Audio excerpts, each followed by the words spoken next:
Je suis François-Joseph Ier, empereur d'Autriche, roi de Hongrie et souverain de nombreux peuples et territoires qui ont façonné l'Empire austro-hongrois.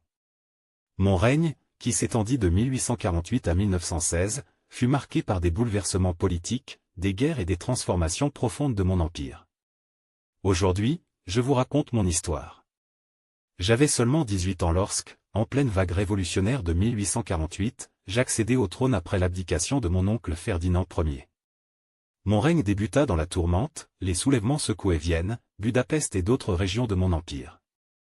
Avec l'aide de l'armée et du soutien russe, je parvins à réprimer ces révoltes, consolidant ainsi mon pouvoir. Cependant, cette victoire ne signifiait pas la paix intérieure. Les tensions nationalistes et ethniques allaient peser sur mon règne pendant des décennies. L'une des décisions les plus cruciales de mon règne fut la signature du compromis austro-hongrois de 1867. Conscient de l'instabilité croissante et des revendications hongroises, j'acceptai de diviser mon empire en deux entités autonomes, l'Empire d'Autriche et le Royaume de Hongrie, unis sous ma couronne impériale. Ce compromis créa la double monarchie et permit un équilibre fragile entre les différentes nationalités de mon empire. Je vécus également des tragédies personnelles qui marquèrent profondément mon existence. Mon épouse bien-aimée, l'impératrice Élisabeth, dite Sissi, trouva la cour de Vienne oppressante et préférait voyager loin des contraintes impériales. Son assassinat en 1898 à Genève me plongea dans un chagrin profond. Mais avant cela, en 1889, j'avais déjà subi un drame terrible, la mort de mon fils unique, l'archiduc Rodolphe, qui se suicida à Mayerling. Ce fut un coup fatal à ma lignée directe et une blessure que je portais jusqu'à mon dernier souffle.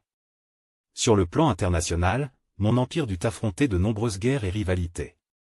La guerre de Crimée, la guerre contre le royaume de Piémont-Sardaigne en 1859, qui entraîna la perte de la Lombardie, et la défaite contre la Prusse en 1866, qui nous fit perdre notre influence sur l'Allemagne, furent des épreuves difficiles.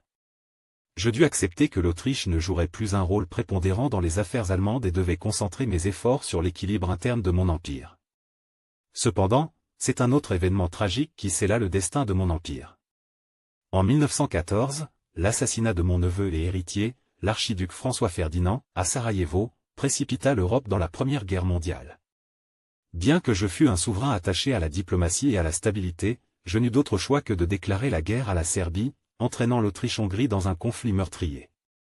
Le poids des années, des deuils et des conflits s'abattit sur moi.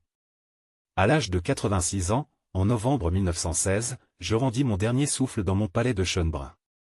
Je quittai un empire en guerre, un monde qui allait bientôt voir s'effondrer tout ce que j'avais essayé de préserver. Ainsi s'acheva mon règne, l'un des plus longs de l'histoire européenne, témoin des mutations d'un empire multinational et du crépuscule des monarchies. L'empire austro-hongrois ne me survécut que de peu, s'effondrant à la fin de la Grande Guerre. Mais aujourd'hui encore, mon nom demeure gravé dans l'histoire de l'Europe centrale, entre grandeur et tragédie.